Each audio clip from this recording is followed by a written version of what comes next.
Hello, welcome to Artificially Intelligent, the podcast where a black comedian in Philadelphia, Mr. Barrett Antar Goodwin, and a white, did I call you the comedian? Yeah, so you're a musician today. I guess I'm a musician. I'm a white musician. Usually you're the musician with all the guitars and I'm the comedian, but I was just distracted by my daughter, so I guess I'm the musician this week. We talk. We're friends, Barrett Antar Goodwin in Philadelphia, Nathan Timmel in Iowa City, and we talk. And today we are joined by everyone's favorite Christian, Michael Young, and also a black comedian. Exactly. Yeah. Well, I mean, you can identify as black these days. Yeah, why not? Oh, and a teaser. I realized that we've had Michael on before, and we had our favorite atheist on, and then we had my friend in the middle. I'm gonna ask a Satanist I know to come on. So stay tuned, ladies and gentlemen. We're gonna try and get a Satanist on, but that's for another podcast. Before we get into the thick of everything tonight, what the topic we have, I need to bounce something off you. I have to ask you if I'm crazy. Okay. I wrote a book. I'm doing everything I can to try and get people interested in it. And so what I did when the book came out several months ago is I started emailing radio stations across the Midwest, mostly NPR or local national public radio that have like book shows or author shows, things like that. And 90% of them did not email back. I would say 9% emailed back, said, we only do local authors. And then one guy emailed back and said, oh, I'd love a copy of your book. Now, my email very clearly said, I am an Iowa author. I'm looking to promote my book. Can you help? And he writes back and says, absolutely, send me a copy. So I send him a copy. 2 months go by. I check in with him twice, I believe. Hey, how you doing? He's like, oh, I haven't started yet, but don't worry. Wait a month, check in. Oh, yeah, I'm reading it right now. Wait. He finally emails me and says, read your book. It was great. And I'm like, okay. So I email him back. I'm glad you enjoyed it. Can you help me promote it? Oh, no, you're not local. I'm like, okay, so am I insane or is that a dick move? I mean, he could have said that up front, I thought, or am I insane? Where is he? Where's he He's located? in Omaha. He's 4 hours away. He's right across the Iowa border. And does he has no connections in Iowa that he can put you in touch with? He didn't. He just said, oh, I can't help you. You're not local. That was the extent of it, pretty much. Like and what did the Iowa people say? Most of them just don't respond. Actually, I take that back. I've had some really good luck with Print here, the Gazette, local Little Village magazine. Nothing with radio there, but I've had some very good Iowa support. I'm not expanding. Just I thought it was an odd move for me to say I could really use help promoting my book. Sure, send it to me. I'm not going to help you. One guy that you pin your hopes on, then tells you he's not local. Well, I knew he wasn't local. Yeah. I'm just saying I knew where he was. I said, I'm not local. I'm Midwest. Right. All he had, because a couple people did write back and say, like Minneapolis wrote back and said, we only support Minneapolis authors. And I said, okay, I get that. Doesn't make me happy, but I get it. But for him to write back and say, yeah, send me your book. And then when I do, for him to say, no, I'm not going to help you promote it. It's like, that's a dick move. You just got a free book with no. So I thought it was a dick move. Am I insane? No. I don't think you're insane. You're entirely sane. Yeah. I don't think you're insane, but I don't think maybe he wasn't being a dick. I mean, he's being a little bit of a dick, but I also just think things take longer than we think they do. Do you know what I mean? No. Explain. I mean, I know success isn't overnight. I'm just saying, like, I apply that to this, where in a week, is he going to change his mind? Well, actually, I do feel like helping you now. Like I No, he may not change his mind about helping you in that way in a week, but like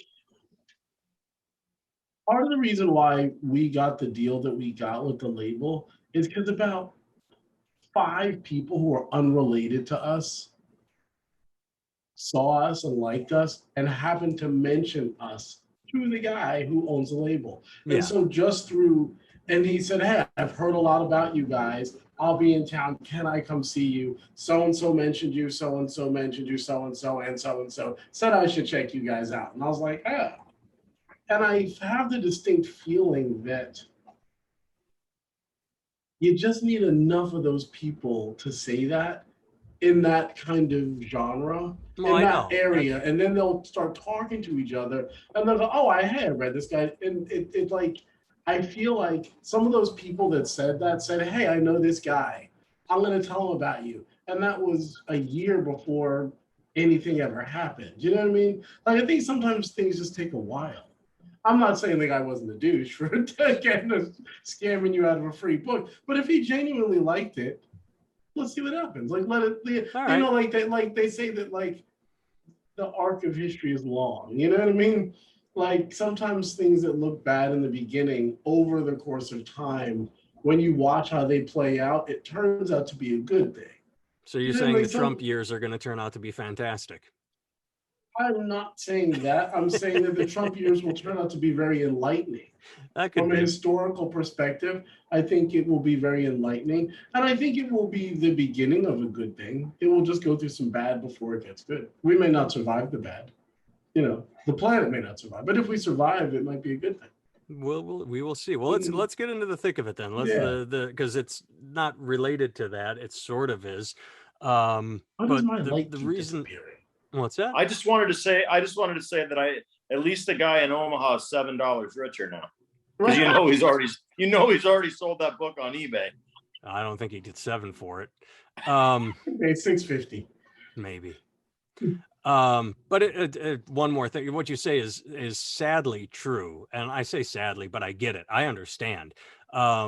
I learned that in LA right off the bat. You can tell people, hey, I think I'm really funny. I believe in myself. And they'll go, well, whatever. But if someone says, hey, Timmel's pretty funny, they go, huh, Timmel, really? He's funny? Is like, it takes an outside source. And yeah, I'll tell you a funny story real quick. When I was younger, it was all in there. When I was younger, much younger than today, was it Faces? Ooh La La? Rod Stewart? Yeah.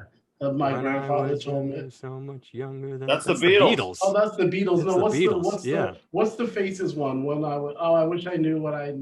Oh, I wish that. Yeah. Right. Anyway, whatever. So many years ago, when I was still in New Brunswick, when I was just starting off as a working musician, I gathered a group of my friends together and said, hey, let's all go to lunch. And we all went out to lunch. I treated, and I said, hey, listen, here's what we need to do. Let's stop talking about ourselves. Let's start talking about everybody else. Here we all are band leaders. We all play in each other's bands. Sometimes we're all band leaders. Let's all just start talking about everybody else's band when we go out and watch what happens, because it's just better theoretically always if somebody blows your horn versus you, because you'll break your back trying to blow your own damn horn. You'll break your fucking back unless you do a lot of yoga. But realistically, that's just how it works, right? And so they were all adamantly opposed to the idea. Wow, did not see that coming. And I was like, huh? They were like, well, what? So I'm going to be talking about everybody else's group. What if their group isn't any good? What about this? What about this? And well, then how do I know they're talking? And I was like, oh God, it's just like, there was no willingness to come together as a collective. All we had to do was just talk about each other's groups and say, hey man, have you seen so-and-so's group? They're really good. That's all you got to say. And they were like, oh, I don't know. And I was like, all right, guys. And it was bad. It was like people don't like that idea. But every time I see collectives, it always seems to be the best. Yeah. Do you know what I mean? Like groups of 4 or 5 comics, 4 or 5 musicians, 4 or 5 anything. Absolutely. To get together and share their greatness. It makes everybody better. And it was very difficult to get people to do that. You know what I mean? At that time. Now with social media, maybe it's just easier. I don't know, but I think social media is still a big neon sign that screams me, me, me. But yeah, I had a really hard time trying to convince people that if we just talked well about each other, we would all move faster than if we just talked well about ourselves. That seems like it makes nothing but sense, but maybe not to everybody. Yeah. Anyway, on to the topic at hand. Topic at hand. Interesting thing happened. We're a couple of weeks deep into it, and it was a big in the news cycle a little while ago, and now it seems to have faded. Actually, I don't know if there's any follow-up or if it was enacted. Michael, maybe you can tell us. Yeah. So group of American, I believe it was bishops, got together and said, you know what? Joe Biden is president, but he's a bad Catholic because he's pro-choice. So we shouldn't give him communion. And the Vatican said, bad idea. But the American bishops all went, no, we think it's a good idea. I don't know if there was any splitting of the church, if there was any fracturing, people saying we shouldn't do this other than the Vatican. But I personally thought it was really interesting that they were going to say they're going to deny someone communion because they're pro-choice, because I'm not a smart person and I'm not a Catholic, but from what little I know, I thought communion was supposed to help redeem you in the eyes of God, that it was a process you went through to in part be freed of your sins. And on that level, everyone should be available for communion. And not only that, unless I'm mistaken, part of the doctrine of the Catholic Church is we were all born with original sin. We get baptized to get rid of it, but we're all sinners. We are all sinners. And through faith, attrition, and confession, we give up our sins. And so for the bishops to say, no, we're all sinners, but we're gonna decide who gets access to God, I kind of think that's what Jesus strove against. His whole point was the back in the day that there was limited access to God. So he said, I'm going to rent the curtain and give everyone access to God. The access to God is through me. Everyone has access. And we've circled back to bishops saying we get to decide. And I think that goes against Christ's teachings. I'll shut up now, but that's what little I know. And you know, where did it get enacted? Did it go away? But I remember it was big news. Michael, thoughts? Yes, yeah. And first of all, I want to say thanks for having me on again. I really enjoyed the last visit that I had with you guys. Yeah, no worries. And we're out of time, so it was good talking to you. Hey, Mike got his 5 seconds for fame. You think the guy in Omaha is fucking you over? I've been moving all day. I've been waiting for this. This is the best part of my day. What I would say is a couple of things. First of all, Biden's local bishop and or priest said explicitly that they would continue to minister communion to him without interruption. And so if he travels, it's if he goes to the wrong church, in theory they could deny it. But what's curious to me is, I'll if I may take a minute, I am a Christian. I was at one point a Catholic, because I have children that are Catholic, and I was actually I went through catechism and Catholic confirmation when I was 40. Just because I never remember, what is the difference between Christian and Catholic? Well, Christians and Catholics are the same. They both believe in Christ as their savior, but Catholics believe that they have the original church founded on basically Paul, which is probably accurate in terms of the historical documentation of the church. Like, I actually don't have a disagreement that they might be the original church per se. Christians come with Luther, or was that Protestants? Lutherans and Methodists and all the Baptists and all the offshoots are still Christians, and effectively Jesus is their savior. But the Catholics do believe that their church is the right church, like most of the churches probably do. I mean, but what about the Coptic churches, the ones that just predate them, that are also Christian? How do they say they're the originals if the Coptics have been around longer? But if we go, I mean, basically the church was founded on Paul. Okay, sure. All right. And Paul's lineage is the Catholic Church. Okay, sure. So technically, I mean, again, a lot of my fundamentalist Christian friends would not appreciate these comments, but they're nonetheless true. Just as Jesus was brown. They wouldn't like that one either, but it was true. So what I was sorry I'm going to keep interrupting when I get confused. Please. I apologize. Why would they not like those comments? Not the Jesus was brown part, but the idea that the Catholic Church comes from Paul, and that makes it. I mean, it doesn't sound like you're saying that's the right church. It sounds like you're saying that's what they believe.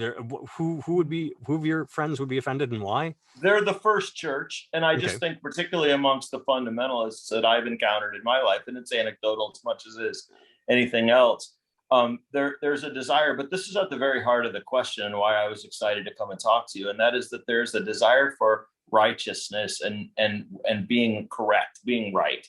It's such a strong, deep-seated desire amongst Christians, and it seems to me to be somewhat unique to Christians and Catholics, as opposed to some of the other religions of the world that I've studied and people that I've observed, in that they have to be right. If you're a fundamentalist Christian and you don't accept Jesus Christ as your savior and you don't follow all of the dogma, then you're going to hell. And what I was going to say is that the first thing that popped into my head was that I had this conversation 20 years ago, probably, or 20 years ago, at least, maybe 25, because I wasn't allowed to take communion in a Catholic church, even though I was married in one for years and years. At the same time, the official canon of the church, the official doctrine of the church has always been that no priest is to deny communion, even if they say as a sort of policy statement that they believe they should. The priest is effectively ordered, under the guise of not knowing what's in that person's soul, they're never to deny communion to anyone who is a church member, regardless of what people may have thought that they did. And even if there was some public element to the sin that they've committed, which in theory could excommunicate or temporarily separate them from the church, the priests are not to deny communion to anyone who is a member. Because that person's seeking forgiveness in a way. Is that? Yeah, and communion. I mean, the whole point is we literally swallow the bread, the body and blood of Jesus during communion, so we can be one with Jesus. And so, as you said, Nathan, the most troubling thing to me, and I think the bishops need to check their polling numbers because they've been down for a while. Nobody's a Catholic anymore. Nobody goes to church anymore. And it's across all Christian faith denominations. And I think it's largely because of this type of thinking. When at a time, I said last time when I was on, I don't think that Christianity or the church is the answer, but I do think Jesus is part of the answer. And even if it's the myth of Jesus and how he treated people, and that's what we want to look at, but to deny people access to commune with the idea of something perfect or something perfectly loving doesn't seem to be very Christian or just very kind to me. Well, and I hate to, it's an easy shot, but it seems that some people have amnesia. The idea that, covering up boy fucking or just child molestation, I say altar boys, but, for decades and decades and decades, let's just forget about that. But this thing that our president believes, that we need to, line in the sand there. Right. And the line in the sand I've never understood, because to me, it sort of represents a lack of faith in Jesus or God, because if abortion is the worst sin in the world, well, then when people that are pro-choice die, they will answer for it. So if I truly believed in God and Jesus, I'd be like, you know what, best of luck to you, as opposed to, no, I will militantly, because either God is going to take care of things or you don't have faith that he or she will. I don't know. It's a good point. I think also that yes, I just don't believe that the purpose of Jesus' existence was punitive. It was a message of hope, no matter in what vein that you'd like to take it. And so, as you said, sins in the Catholic Church, they do say there are mortal sins and venial sins, and so some sins are considered greater than others. But in the Bible, there are multiple references to the fact that all sin is sin, and even being tempted towards sin is sin. Oh, so Carter, I have lusted in my heart. We're swimming in it all the time, and so to get to it's unthinkable to me. And so I had this conversation many years ago, and then several times subsequent with priests, and said, I don't understand. I can stand before you today and tell you that I love Jesus. I come to your church every weekend. I watch other people walk up and accept the blood and body of Jesus, and I don't do it out of respect for you because I'm in your house, basically, and I'll abide. But it was actually, there was a time in my life when the sort of nature of my faith was different than it is today, and I think I was actually, if anything, more vulnerable in my faith, probably, and more open, and it was a significant turnoff. And so I think it's a tactical error. I think that, it's a marketing problem as well for the church, and it's just getting worse and worse. And when, Biden's the second Catholic that's ever been president. that I would like to think the Catholics would be rallying behind him, and also recognizing that the law of the land, Jesus said we also need to abide the law of the land as it is, because it's not ultimately the law. As you said, that law that God will discern. And so I'm very troubled by it. I'm happy that his priests and bishops said by all means he's going to continue to receive communion. I'm happy that there's been public dialogue about it, but for me it's been more an entree into, what, if anything, is even going to draw people towards discussions about faith. And there are a lot of people out there now, I think more than ever, that feel incredibly lonely, and there's a place for communion amongst people and with the Spirit, and the idea. I think those are the people that we should be shouting down. I have a thought, and we'll get buried into discussion at any please, time. sorry. But you just said something. I hadn't had this thought previously, but you said marketing. Do you think the bishops were smart in a way, because they knew who they were marketing to? Like, if they are not attracting new users, they are desperately trying to hold on to the ones they have, and they know that is. I read an article a while ago that said that evangelism and Catholicism now are basically tied to conservative politics more than they are Jesus and Jesus's teachings. And so what they do is, well, fuck, instead of, being open, we should keep what we have. And the best way to do that is to say, hey, this guy doesn't like abortion, so fuck him. And that way the people that believe that can go, yeah, fuck him. I'm with this bishop. So it's against Jesus, but it maintains their share. Kind of like how the tobacco industry, says, our product kills our users, but what are you going to do? Once we get them addicted, they're our users. Yeah.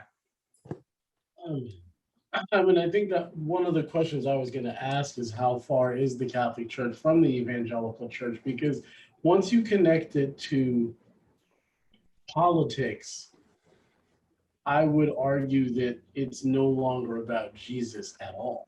Yeah.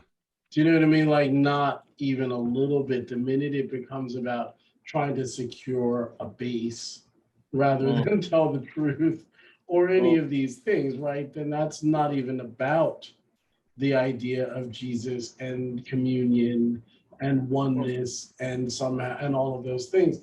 And I would wonder, like when they were started to sell tickets to heaven, and then Martin Luther was like, he was the one, right? He was like, nah, I think that you can't do that. And then what you can do is, you don't need a priest anymore to discern the words of the Bible, to make sense out of it. You can do it yourself. And then a bunch of those people jumped on a ship and came to this country and started a bunch of crazy religions. Right, that's literally not literally, but like there was a little bit of space between them. I was going to say, I think there was a year, but yeah, about 100 years. Yeah, about 100 years. A minute or two. But that's not. But I mean, it's a blink, and the craziest religions over in Europe were like jokes, and they went, well, we're going to America because God gave us His land, and we're going to go there. We'll be free, and they came and did their crazy, nutty shit here. And now 500 years later, we've got nutty shit going on in all the halls of power, because, you know what I mean? Like, these people are kind of loony. Like, if you actually look at the history of religion in this country, the way it evolved and the way they split off, I would guess that with the way things are going politically, that sooner or later the Catholic Church will split. I think it will happen. I think something's going to happen. Well, I mean, it is happening right now. Wasn't there something about Southern Baptists, or one party just had a huge fracas? I can't remember which one it was, but they were. God, that's the thing, is I read the story and I sort of get the gist of it, but I forget the specifics. But it is happening. Like, evangelicals are certain evangelicals are saying that the Trump evangelicals don't represent Christ, and they're trying to maintain their status as evangelicals, I mean, they're not walking away, but like you said, they're splitting. I think there are fractures happening, and it's a matter of how big and how often and what the factions will be. It's very much like the Lincoln Project. I mean, what's happening in religion, but I say in religion, but the Jews aren't having these discussions as frequently, and the Muslims they stay the aren't. course. No, I'm seriously like it's all that's why I said it's almost a uniquely Christian phenomenon. This desire that only I can be right, only my team can win, and it has to be exactly under these circumstances, or you can't come to my party, and which is why there are so many so fewer people, I don't want to say that attend any sort of church. They don't commune with others. They don't talk about the Bible. They don't talk about Jesus because Jesus Christ has been bastardized. I mean, I'll tell you guys a really funny story that happened yesterday. I hired some movers because I had forgotten that I had to move out at the end of the month, the 26th. And then I realized it was college turn in Iowa City. So there's no movers available to be had whatsoever. And there's no trucks. So I was able to secure a 10-foot U-Haul, which doesn't put a lot in it, for like a van? for 4 hours only. And then I got these two guys who hooked up with U-Haul that they ended up doing a pretty good job. But like I noticed that one of the guys had a number of tattoos, and I like tattoos. I don't have any, but I'm always fond of them and trying to figure out like what is the story. And I had the story generally. Sorry, I had a Ralphie moment from Christmas Story, where an oh fudge moment. I'm looking at this guy who's lifting my heavy stuff, and he's got all these tattoos on him, and there was a cool one on his shoulder. And as I'm saying, "Hey, do any of those tattoos? I like your tattoos. Do any of them have any particular significance to you?" And as I have to interrupt you. I apologize. Yes. He thought you were hitting on him.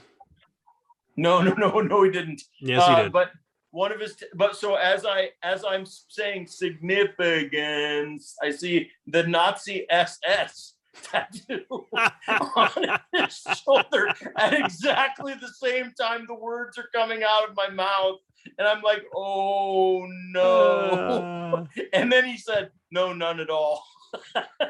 And then my son Henry, who was with me moving, called me after the fact and said, we hadn't talked about it. He's like, Dad, did you see his tattoo? Yes. But he also had his t-shirt said Team Jesus. This is my long-winded story is. No, and I said, that's a twist. Yeah. And he had a bunch of crosses and Christian memorabilia inked on his arms as well. And so I said to my son, I said, you realize that Hitler also hated the Christians? He didn't. He was a pagan. He didn't like any people of faith whatsoever. But my mover was a Nazi. I mean, my guess is your mover's granddad fought the Nazis. Yeah. Like, what the fuck? You have a Nazi flag and an American flag next to each other on the same pole. It's like absurd. Yeah. It's absurd, but it was really fucking funny, and it made me realize what the problem in American Christianity is, and that's one of the problems that they're also Nazis. So, yeah. He did think you were hitting on him, though. Well, I actually was. Yeah. I've waited 51 years to have sex with a male Nazi. Well, you're gonna go. You're to start at some point. I mean, I'm going one hell of a way to start. Yeah. And when they said "fuck the Nazis," he took it literally. Yeah. Yes. It was a bad episode of Oz. All of a sudden. Yes. Well, I mean, but like, were there any bad episodes of Oz? I don't think so.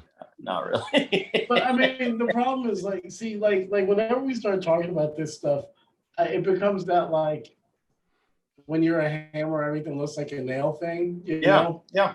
Well, like the problem is that like Christianity and white supremacy are so tied to each other in this country that they're all like. There was a joke that somebody said when you make fun of racism. Racism is so American that when you make fun of it, people think you're making fun of America, right? And I'm like, okay, that's silly, but like I get the point. But like the problem is that like in this country, it doesn't seem hypocritical to say Zeke Heil and our Father who art in heaven, hallowed be thy name. Like that doesn't seem like a thing, because I feel like the Catholic Church probably not, but the evangelical church might as well be the fucking mosques that recruit ISIS. It's the same thing. And I don't know about the Catholics, but what I do know is that many people, again, we're going back in history here, right?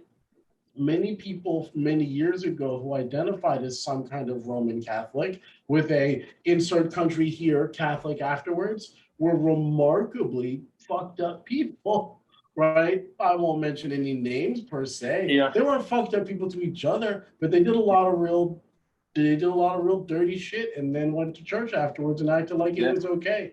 And I feel like the church had a big hand in a lot of that crazy shit. And I don't know, like when people would go to church and then afterwards go to hangings, you know what I mean? Yeah. And disperse lynchings, lynchings, right? Yeah. Like it was like an after church event, and so like this stuff is so woven in. Like I wouldn't say that it's systemic or anything, but it's so baked into the way that Christianity is in this country. I don't know how it is in other countries, because again, half the Coptic people are in Northern Africa. You know what I mean? They're black. They're not black because black is an American thing, right? They're Africans. Africans. Well, they're North Africans from a certain place, and it's a different thing, right? But like, I don't know, like, I've been to churches not all around the world, but I've been to churches in other places, and I've been to a couple other countries, and I don't find, everybody says things like this stuff exists in all other places, racism, sexism, blah, blah, blah. And it does exist in all other places. People don't like each other and people do things like that. But I feel like in this country, the way that it's woven in, it's almost invisible. Like there's no hypocrisy in, we're coming here for religious freedom, you can't practice your religion. We're coming here so all people can be free, but you're going to be slaves.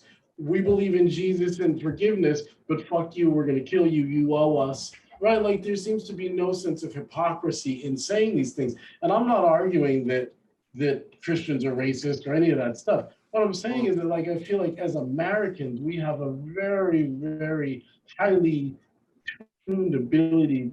Like our cognitive dissonance is at an all-time high.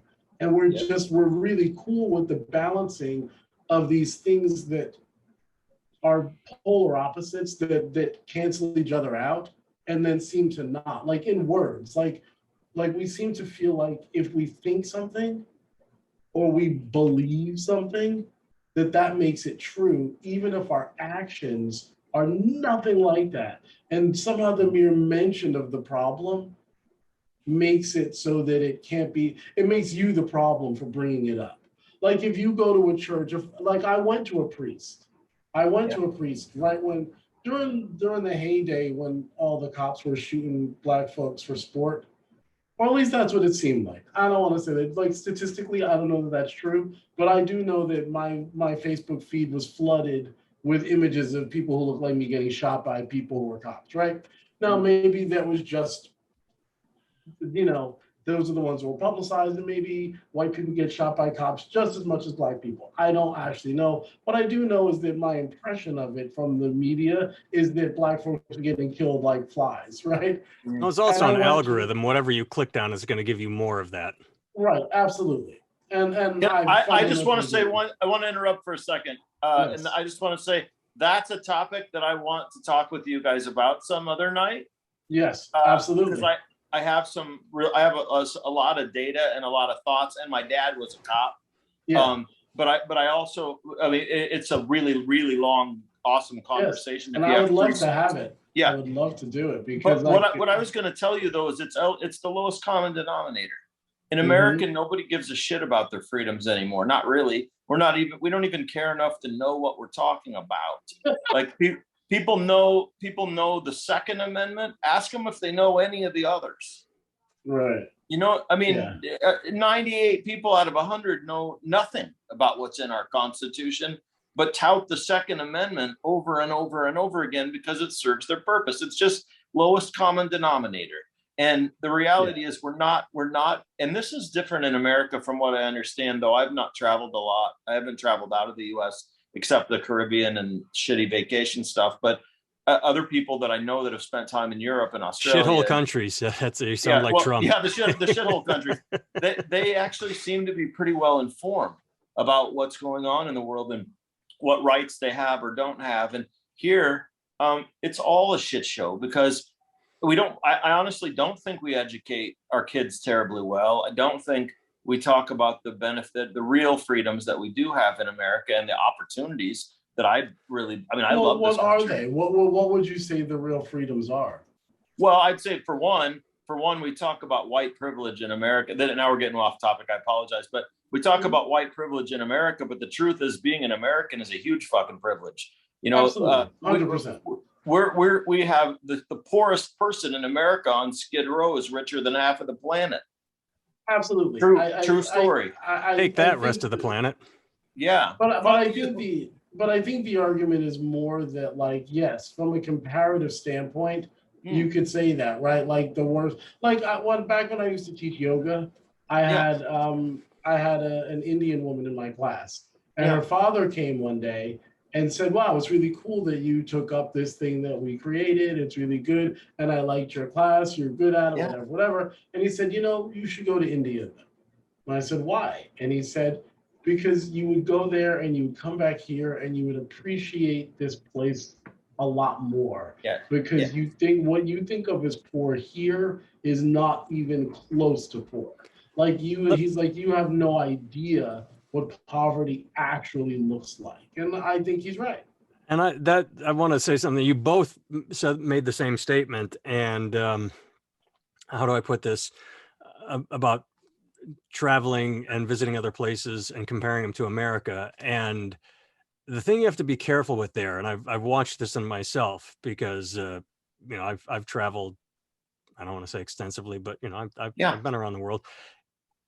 You're catching glimpses. A vacation is dating and living is marriage, where dating is awesome, but then when you're living with someone for 10 years, like, oh, there are the warts and all and everything else. So I've seen too many people go to another country, spend, a vacation and come back and go, that's the best country in the world. They're nothing like America. It's like, okay, but if you live there 10 years, you see the cracks, you see beyond the makeup and the flaws. So, I mean, Yeah. I mean, but like when I talk to my friends who live overseas, who like live there, it's different.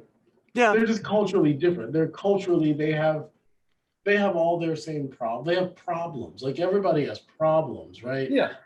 But they've also had a lot longer to work them out. We have real structural problems in America that we have yet to work out, that other people have had a couple hundred more years to work out. Doesn't mean that they're better. Just means that they started off differently, right? Yeah. Like how things start is often how they end. Do you know what I mean? And this country didn't start. It started with. Wait, we're going to start slaughtering Native Americans again? No, but you do know that, like, live by the sword, die by the sword type stuff. Yeah. Like there's a reality to that, and there's a reality like when you live in a place. Like part of the reason, like it's kind of funny to me because I don't think like this at all, and I don't know any people of color who think like this. Although I know that there are people who do think like this, right? Whenever I start to talk about the idea of racism or something like that, the fear that many white people have that they tell me is that the minute we start dealing with it, then they're going to have to suffer because the way to make amends for it is for them to somehow be punished to go through the same thing because somebody has to pay. And I'm like, well, but maybe that's just not the way everybody thinks. Do you know what I mean? Yeah. Yeah. Like maybe like in my mind, I have no desire to get retribution on any white person for anything. For the simple fact that like it's the argument that white people make all the time. Well, I didn't do it. Like, I wasn't there. And it's like, right, you weren't there. So don't be a dick. Right? No, and It's also, like, no. you know what I mean? It's like, right, you weren't there. Compensation, there is no compensation, but I mean, there are variables that should be more obvious to all of us. You know, like, I mean, I like financial statistics. I read something recently that the average average Black family in America owns a house that's worth $68,000. The average white family owns a house that's worth $180,000. So how do we fix that gap? You know, when it's that pervasive, it's an economic, mathematical problem that's statistically based. But to your point, I think what happens with white people in that discussion is, and I'll be candid, it's very similar to the religious discussion. I don't want someone to tell me I'm a racist. I don't like it, and it shuts me down. And even now, like, even after all I've read, if I'm being honest, after everything I've read and how much I try to love everybody that I encounter, and I really do love people, and I love every color of people, and I've tried to become educated to an extent that I might even be able to identify, like, with, as you suggested, when there were so many Black people being shot. You're hilarious. No, I see the problem. The way is the way my mind works is it always goes to the inappropriate comment. Yeah. And you said the phrase that I might be able to, and my brain said, "Let my daughter marry a Black man." Like in my head, like that's. I've got 2 Black friends. Does that include Barrett? Do you count him? No, we're this is a work in progress. Okay. Exactly. Yeah, but maybe someday. But what I was going to say is, though, it's just easier. For one, it's easier for white people to want to go to, oh, they want reparations, so fuck them. It's easier for white people to say, well, if you don't accept Jesus as your Lord, or all Christians to say, if you don't accept Jesus as your Lord and Savior exactly the way I do, then you're going to hell and I'm right. Nobody wants to do the work of actually having a conversation or internalizing how it feels to be a racist, or to recognize that I participate in systemic racism, whether I am a racist directly or not, you know, like all those things. But I mean, like, I feel like the problem is the word racist.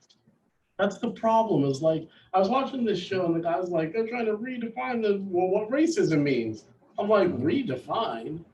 No, they're not. They're just trying to tell you what it actually means, not your stupid definition. Because racism has never meant white people running around in the hoods burning. That is racist, obviously. But the term racism, like when people used to get mad at Spike Lee when he would say Black people can't be racist because we don't have any economic power in this country. Like, we can be prejudiced. Like, I can say, fuck you, cracker, right? And you can get pissed off at me. And if I had a job, if I owned a company, I could not hire you.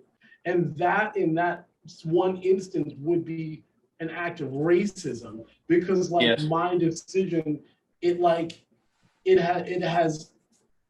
not just me saying something mean to you or being mean or even hurting you physically. It's something that like affects you economically in a way that is vastly different. And I'm not saying that racism is just that, but when Black people talk about racism, we don't talk about the idea that somebody called me nigger. That's not racist to me, that's just life. Right? What is racist is when I go to get a car and Nathan comes in 10 minutes after we both got a job at the same place at the same time, we make the same amount of money, and what I negotiate down to for my interest rate is higher than what the guy offers him initially. And they've done tons of tests, and regular people who say they're not racist and they have Black friends and all this stuff, they do that because we've been trained over centuries to just defer certain things to certain people. It's like a caste system. It's not spoken. It's just what is. And you see it when you get in, because we won't use race as a thing, right? Because it's just too sensitive for people to talk about. But like, next time you go out and you're watching a mixed group of men and women talk, watch how much the men overtalk the women, watch how much they interrupt them, and talk them down, even if it's not an argument. Watch how much they push back on things that women say, even if they're right. Just watch it. And just watch it as an observer. And you'll go, oh, that is the kind of institutionalized sexism that we have, where like when a woman says something, sometimes men go, I got to think about that. And then when their buddy tells them the same thing, they go, yeah, that makes sense. And it's like, what? Your buddy's a fucking moron and your wife's got a PhD. Like, what are you talking about? Right? Except But that it's happens like, the reverse all the time, at least all the under time. my roof, Absolutely. where it's like, if you're close to someone, you give them advice, and then their friend says it. Oh, it's absolutely. like, all and the plus, time. I guess All the time. this is where being married. I'm not sure what I would observe, because when all our friends, when we all hang out, it literally is the stereotypical, the girls talk about their shit, and the guys talk about how the Packers head office is fucking the shit out of Aaron Rodgers and fucking up the team. Exactly. No, So I hear you saying. Yes. I'm just sorry. I have a retort, which is that I think that I think whether it's about faith or whether it's about racism or sexism or institutional or individual, such circumstantial, what it boils down to still is a marketing problem. Like, and from my perspective, when I try to boil things down, whether it's with the people that I deal with face to face or more systemically, if I have an opportunity to lend a voice, what I think is that we have to look at these issues from how do we get from here to there? Like, yes, you're right. I mean, I would actually stipulate to all the things that you said about racism and sexism. I mean, I could start the conversation with you right there, but then what? Like, what do we do next? And like one of the things I used to say to my Christian friends is, if part of your job as a Christian is to recruit, if part of your job is to witness and help other people at least think about what the idea of Christ could mean in their life, how do you do that effectively? Do you tell people that they're going to go to hell if they don't accept Jesus? Or do you say, hey, I've had this extraordinary peace in my life, regardless of my circumstances, because I have a belief that there's something bigger than me, for instance. And when it comes to the issues of race, I think it's very similar. Like, I'm not suggesting that Black people in America owe it to white people to be sensitive. What I'm saying is there's a way to present the message that's going to help us move forward. And there's a way that's going to cause us to become more entrenched than we are, or intractable than we already are. And that's the problem, as I see it, is there's a faction of folks in America, maybe 20% in my estimation, who are the hardcore Trumpers, the Nazis. The people that they're never going to change their mind about anything. But there's a lot, and I'll cede my time back in a second, but there's probably 40 or 50% in the middle who would be open to listening, but they need a better message than the message that's been presented. The reason I got excited is I agree with you on messaging, but I'm going to use fake percentages here. In my experiences, my personal experiences, if I've ever had an experience with a Black person telling me, guilting me or yelling at me, anything, it's under 5%.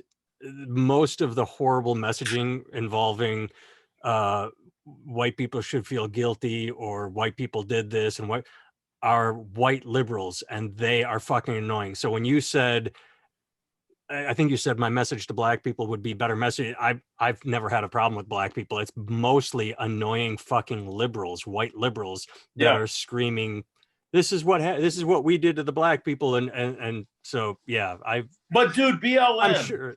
I'm sorry, like, just the financial implications of the Black Lives Matter movement and the bastardization of funds and the lack of funds that got. I mean, fine.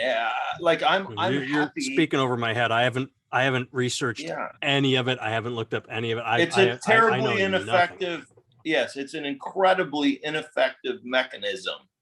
So what you're saying is they should be more like the Catholic Church, because the Catholic Church is fucking awesome at fundraising. I mean, they got buildings and bank accounts. 93% of the money that the Catholic Church, the Catholic charities, this is important. Can you hear that? 93%. I've got background noise kicking on. Sorry. 93% of the money that Catholic Charities raises goes directly to the end user. They're actually one of the most effective charitable organizations in the world. That's true. The other thing, so to a point you made earlier that I forgot to address, but I had to, was I also did some research about the sexual indecency and child molestation and abuse that's happened throughout churches. And because the Catholic Church is a single entity versus the Southern Baptist Convention that operates in, thousands of churches around the country, the numbers they look different, but all the studies that have been done have shown that clergy, regardless of affiliation, are approximately the same likelihood of being involved in child sex abuse. So we just say Catholic Church, but it's anybody in a position of power. Yeah, right. Boy Scouts, 88,000 Boy Scouts. I just wanted to defend the Catholic Church, not defend, but just say that they're in the same place. Share the guilt. Else. You wanted to share the guilt. I mean, I just want everybody guilty. So go ahead. I'm sorry, Antar. No, I'll say this because, God, there's so much to say because you both said so much. Let me backtrack a little bit, and then you guys just try to keep me on track here, please. Nichiren Daishonin Buddhist. One of my friends is a Nichiren Daishonin Buddhist. I don't know if he is anymore, so I don't even know what the fuck you're saying. His name. He's a Buddhist. He's a Nichiren Nam-myoho Renge Kyo, the kind of I know that chant, but right. So dumb it down for me. Just say Buddhist because that first word. Well, but it's a specific sect of Buddhism. Yeah, it's kind of like Southern Baptist as opposed to Baptist as opposed to Catholic. It becomes a. But it's legitimately Nichiren Daishonin is Japanese Buddhism. It's from Japan. Now we're sidetracked because of me. Continue with your point. I apologize. Anyway, he said to me, because I asked him one day, and I said, how come you don't try to convert people? He said, I do all the time. And I said, how? And he goes, through my life. Yeah. I live my life and people look at it and then they ask me. I wait for them to say, hey, how is it that you fill in the blank? And he goes, what are you doing this Saturday?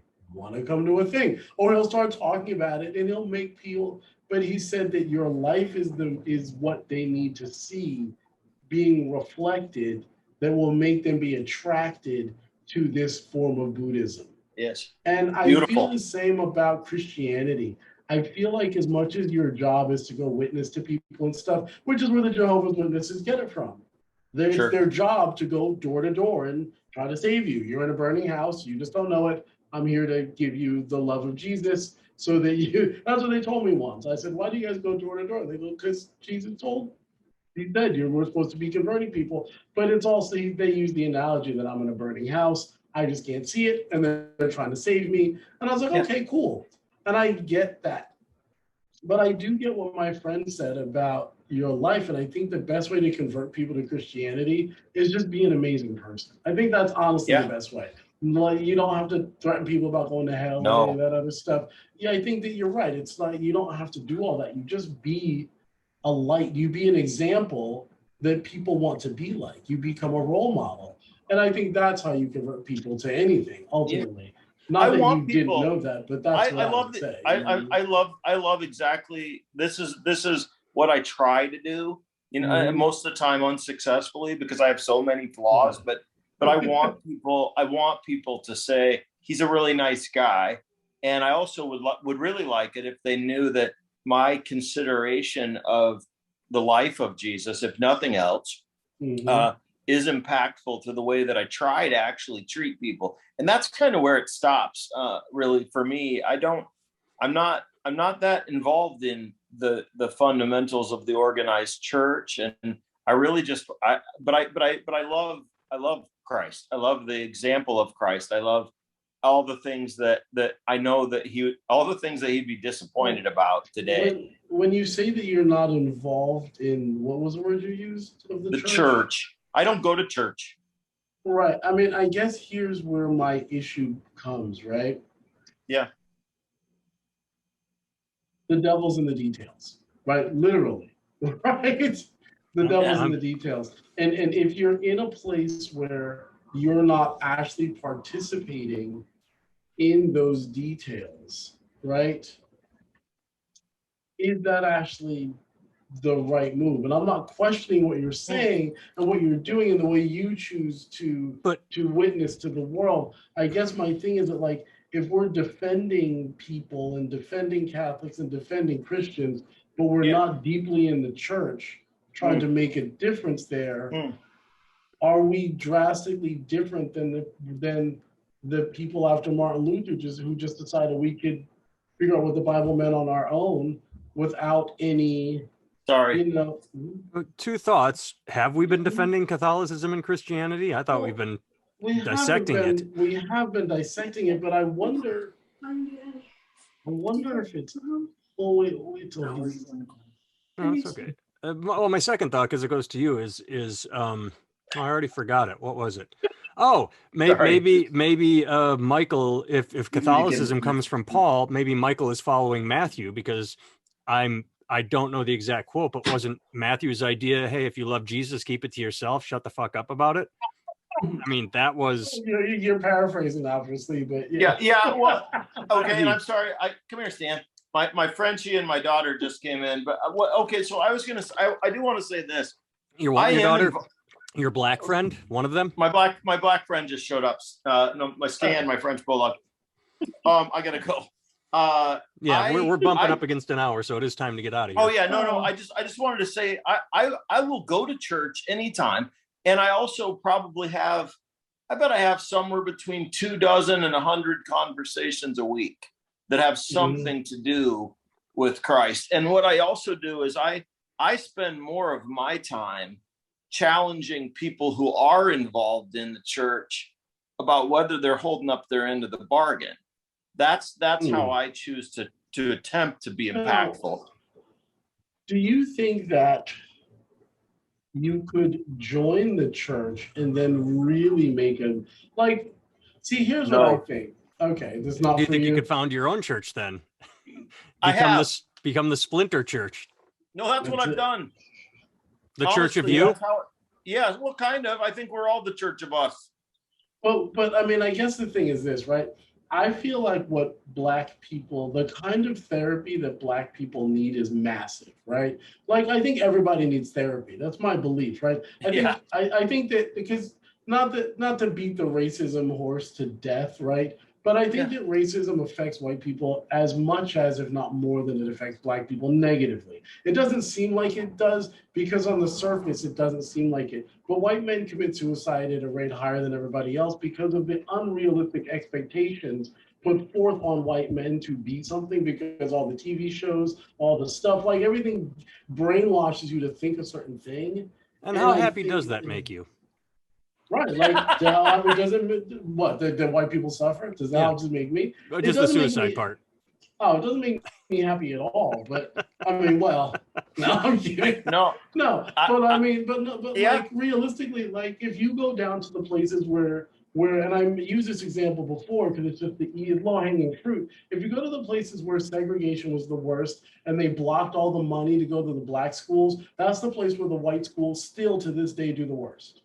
Yeah. Because white people would rather be white than be free often, and there's a thing in which, like,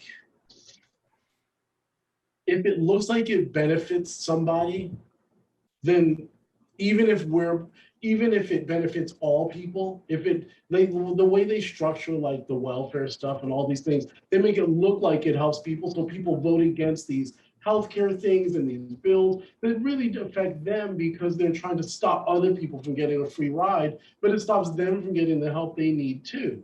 I mean, it goes all the way back to Reagan, where it was welfare queens, and welfare has always been advertised by the Republican Party as Black people in the inner city taking your hardworking tax dollars. And then when 60 Minutes does an expose on SSI benefits and how they're being cheated, it's all these rural white counties in Appalachia. Right. Like, but that's a real thing where, like, this kind of stuff, that kind of basic stuff does really affect white people's life on an economic level. Their lives are really depressed because of racist policies that they helped put in place that stopped money from going to one community, it stops it from going to all communities. And that's a real problem that I think needs to be like, I think that would be the way if you're talking about messaging. Yeah, right? it's true, dude, but it's also curious that, so like I look at all this shit and I voted Republican. I voted, I mean, from city to city, the probably the 5 worst places you can live if you're low income Black in America are all Democrat controlled. Absolutely. Baltimore, Absolutely. and I'm sorry, but welfare is a crock of shit. Absolutely. Like welfare is a political mechanism to keep poor people just poor enough and keep voting for the same fucking people that they've been voting for 50 years that didn't serve them. I'm not arguing that welfare is a good thing.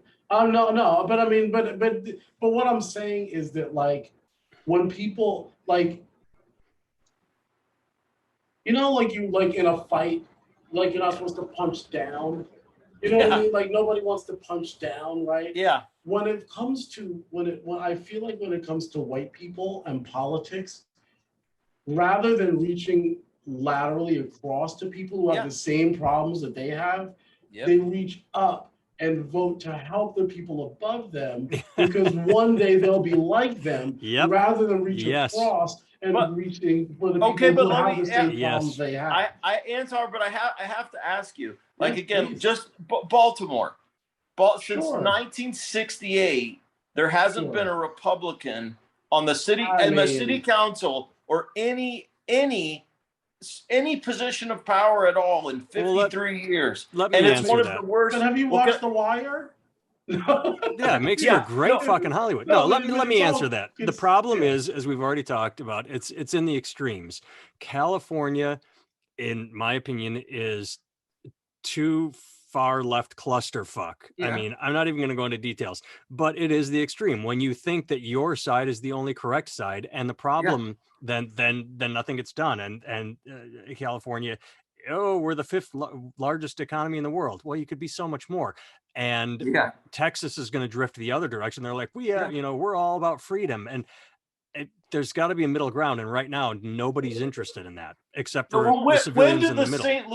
The St. Louis, Detroit, Baltimore. Hey, I just went to St. Louis last week. It was fucking awesome. Oh, well, no, I'm a Cardinal fan, and I like what I'm saying. No, why? It's a bad place. It's a tough place for people, particularly. But I'm just saying, why is it taking 53 years to realize this isn't working for us at all? And we keep voting for the same fucking people. But here's the problem. The problem is that Black people have the same problem that white people have. It just seems different. We vote Democrat because we fundamentally believe that Republicans are racist and do not like us. And so you have, because Black people are conservative, go to church, like all the stuff that what conservative means is what arguably Black people are, but whatever, like as if I'm the spokesperson for all Black people, but you know what I mean.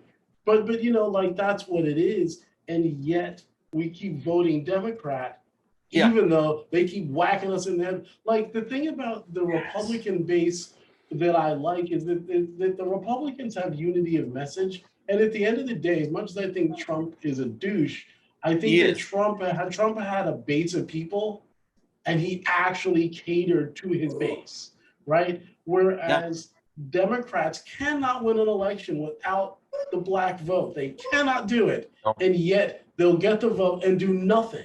And they don't serve them. Right, because the Republicans actually serve their base. Even if I disagree with them, they have unity of message. They serve their base. They keep their base's best interest in mind. They do all that stuff. Like to the point where they're like, our base is against abortion. President can't get the Eucharist, you know, whatever. He can't get it. Sorry. Okay. In 5 seconds, because we're running long.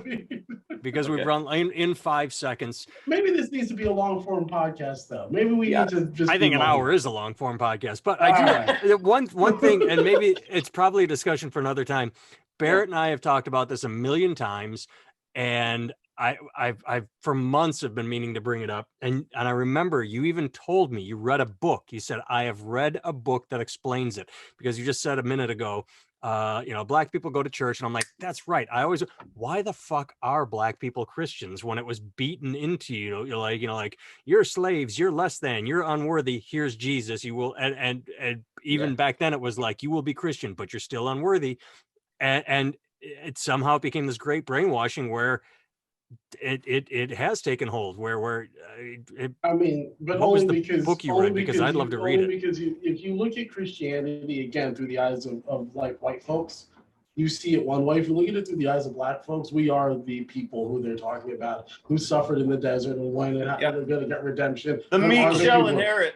We are the people that he's talking about. And so that's almost the true Christianity and white people. That actually explains a lot. I'm half joking. Also. Well, you're paraphrasing, but that actually makes a lot of sense. But realistically, let me interrupt because what you just reminded me of, it makes me think of the Taliban, who watches Star Wars and says, you don't get it, we're the rebels and you're the empire. Like literally that's what they said is we love Star Wars, but when the Taliban watches it, they say, yeah, we love it too, because America's we're the good guys. Yeah, the Palestinians and the Israelis both think they're the good guys. Yeah. But so I have one last thing that hopefully could lead to a future podcast, and I promise I'll make it as quick as auction. What is your shirt? It says motherfucker. It says Randy 2024, motherfucker. Randy Marsh? No, Randy's a Facebook friend that I had that is really not a friend, is a rabid conservative Republican. So I had t-shirts made up that say Randy 2024, motherfuckers. And on the back, anyway, it's you can show us the back. On the brackets, it says breaking glass ceilings or something like that because he works in a glass factory. But anyway, who doesn't? It's actually pretty clever. But I wanted to say this, and I think Antar, I can't wait to talk with you more about this too. But I on or off the podcast because maybe I'm boring. But what nobody, I was going to say Barrett is, and I don't talk off podcasts ever. Well, I didn't ask you the problem. Sorry, no, I'm saying Nathan. It's not allowed. Okay, you don't have to be there though. That's right. We're just going to have a conversation. But what I was going to say is that the problem with welfare isn't that we give people too much money; it's that we don't give them enough. The problem with welfare is that when a working mom wants to go work at McDonald's for $12 an hour, rather than continuing to pay her $850 a month that she's getting, if I could wave a magic wand, one of the things I would do in America is I would say, okay, go get a job. And then if you were making $850 a month, you're going to get that for 12 months, even while you keep your new job. And at the end of 12 months, that we're going to give you a single lump sum of 10 grand also. Because what I'm saying black people, but particularly poor people, but which are there are a high percentage of black people who don't have it there. There's no liquidity event ever for them. So people who live in poverty, how do you get a new car when you never have an infusion of $2,000 or $3,000 or $5,000 ever? Well, so these are my thoughts on welfare are, let's say that after 3 years of welfare, you can't continue to have it. But during the next 3 years, you go work and you make $50,000 a year, and we're still going to pay you the 10 grand a year. And we're going to also give you that. Those are my thoughts. Well, I mean, very quickly, the new child tax credit that just hit. I heard something on a hippie liberal NPR media bias that said, and I think I'm going to get this correct.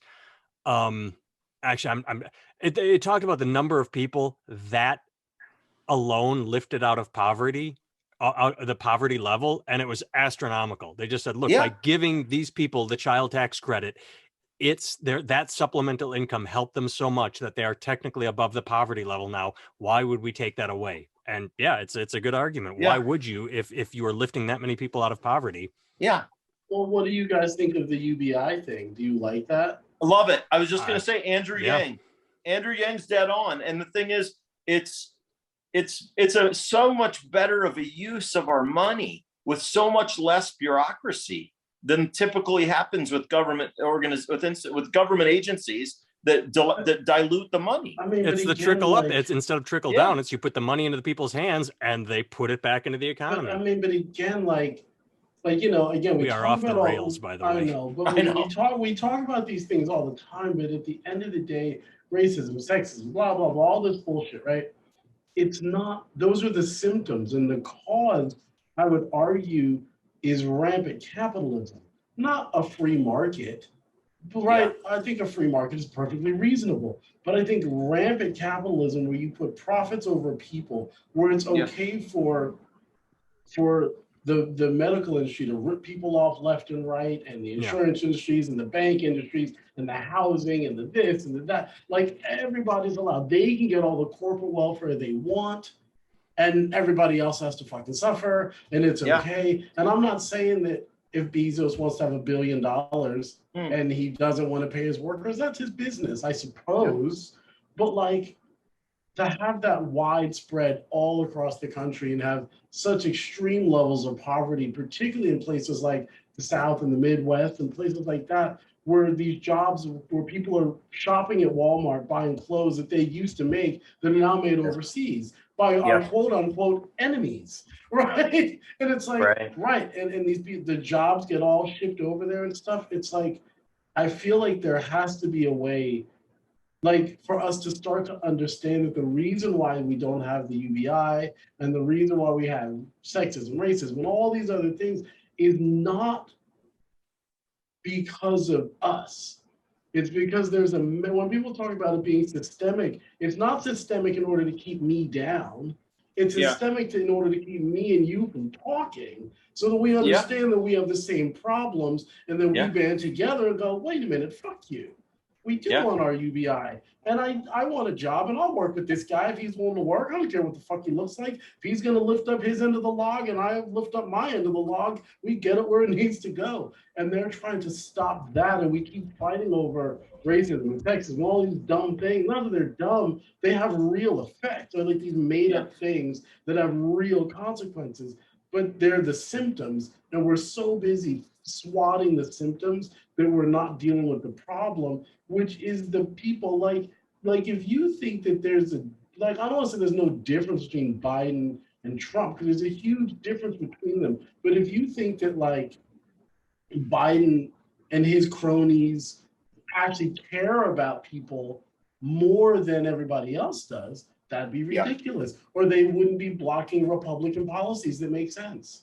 Right. Or we wouldn't have places like Baltimore, or places where I was down in some place in North Carolina where somebody told me they had I don't know if it was North Carolina, but they were talking about something where a Republican governor had made a deal with a bunch of colleges to start training in like these kinds of how to build these medical things and do this, and then reached out to a bunch of the companies that made them and said, bring your people here. We're training all our people to work in your factories and build these things and do this. And they started bringing their state back into the black, or they're maybe not their state, but their area into the black by just being smart. Like, this is what attracts business here. We train the people to do this. We give the people jobs, become attracted to this. People have upward mobility. Those were Republicans who did that stuff. And if you have Democrats who are blocking reasonable things, and Republicans that are blocking reasonable things, then the issue, while we sit here fighting, George Orwell said, well, the proles will fight over the pots and pans while we run shit. Is basically, and so we sit here fighting, no, you can't use that bathroom, and no, I should be able to call you nigger, and you should call yourself nigger, so why can't I? And wait a minute, no, what about this? And I'm black, and I say that my college professor was mean to me because he looked at me funny, and now he's got to be fired. It's like, oh my God, will you all just shut? Right, just shut the term fuck limits. up.